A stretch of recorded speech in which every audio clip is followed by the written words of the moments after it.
ತಿಳಿಸ್ತಾ, ಇವತ್ತೇನು ಫೆಬ್ರವರಿ 18 ಮತ್ತು 19 ಭಾರತ ಕಮ್ಯುನಿಸ್ಟ್ ಪಕ್ಷ CPI ಜಿಲ್ಲಾ ತುಮಕೂರು ಜಿಲ್ಲಾ ಮಂಡಳಿ ನೇತೃತ್ವದಲ್ಲಿ ಇದೇ ಪ್ರಪ್ರಥಮ ಬಾರಿಗೆ ತುಮಕೂರು ನಗರದಲ್ಲಿ ಇಲ್ಲಿವರೆಗೂ ಹಲವಾರು ಜಿಲ್ಲೆಗಳಲ್ಲಿ ನಡೀತಾ ಇತ್ತು.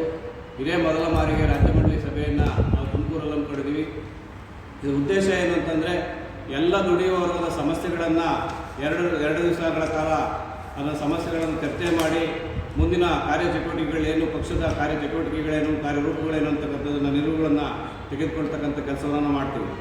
ಏನಿವತ್ತು ಬೇರೆ ಸರ್ಕಾರಗಳು, ನಮ್ಮ ಸರ್ಕಾರಗಳು ಆಡಳಿತ ಮಾಡ್ತಾರೆ, ಸರ್ಕಾರಗಳು ಏನೆಲ್ಲ ಕೊಡಬೇಕಾಗಿತ್ತು ಜನಗಳಿಗೆ ಅಥವಾ ರೈತರಿಗೆ ಆಗಲಿ ನಮಗೆ ದುಡಿಯೋ ವರ್ಗಕ್ಕೆ ಏನೆಲ್ಲ ಕೊಡಬೇಕಾಗಿತ್ತು ಅದನ್ನು ಕೊಡೋದು ಬಿಟ್ಟು ಬೇರೆ ಬೇರೆ ಧಾರ್ಮಿಕವಾಗಿ ದೇವರ ಹೆಸರು ಹೇಳ್ಕೊಂಡು ಮತ್ತೊಂದು ಹೆಸರು ಹೇಳ್ಕೊಂಡು ಬೇರೆ ಬೇರೆ ಅವರ ಮೂಡುಗಳನ್ನು ಬೇರೆ ಚೇಂಜ್ ಮಾಡ್ತಕ್ಕಂಥದ್ದನ್ನು, ಯುವಕರಿಗೆ ಉದ್ಯೋಗ ಕೊಡಲಿಲ್ಲ, ರೈತರು ಬೆಳೆದಂಥ ಬೆಳೆಗೆ ಬೆಲೆ ಕೊಡಲಿಲ್ಲ, ಕಾರ್ಮಿಕರು ನ್ಯಾಯ ಕೊಡಲಿಲ್ಲ, ಯಾವುದೂ ಕೊಡಲಿಲ್ಲ.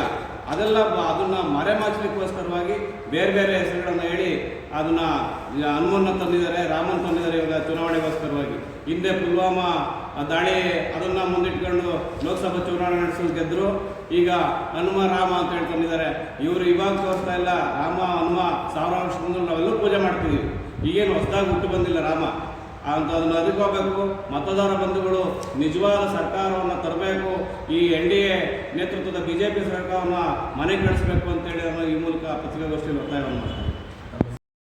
ಸಮಸ್ಯೆ, ಆ ಸಮಸ್ಯೆ, ಈ ಸಮಸ್ಯೆಯನ್ನು ಮುಂದಿಟ್ಟುಕೊಂಡು ನಾವು ಫೆಬ್ರವರಿ 18ರಂದು ಬೆಳಗ್ಗೆ 8:30 ಗಂಟೆಗೆ ಟೌನ್ ಹಾಲ್ನಿಂದ, ತುಮಕೂರು ನಗರದ ಟೌನ್ ಹಾಲ್, ಹೇಮಂತ್ ಕುಮಾರ್ ಇನ್ನೊಬ್ಬರು ಯಾರು ಹೇಳಿದ್ವಿ ಹೆಸರು ಕುಡಿ